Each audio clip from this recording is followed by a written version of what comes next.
Հայաստանում ու Ադրբեջանում գործող բոլոր ուժերին կրկին կոչ եմ անում լինել ծայրահեղ պատասխանատու,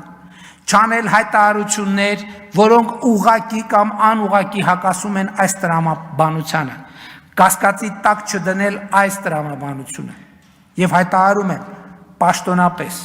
Հայաստանի կառավարությունը չի անելու հայտարարություններ եւ գործողություններ, որոնք ուղղակի կամ անուղղակի հակասում են այս տրամաբանությանը կամ կասկածի տակ են դնում այս տրամաբանությունը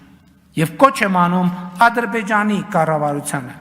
չանել հայտարարություններ եւ գործողություններ, որոնք ուղղակի կամ անուղղակի հակասում են այս տրամաբանությանը կամ կասկածի տակ են դնում այս տրամաբանությունը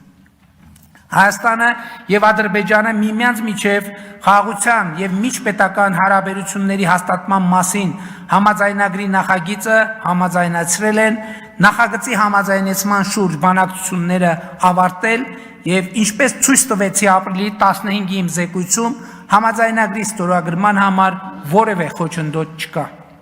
համաձայնագրի տեքստը համաձայնեցված է մոռացեք Հայաստան-Ադրբեջան էսկալացիայի եւ պատերազմի մասին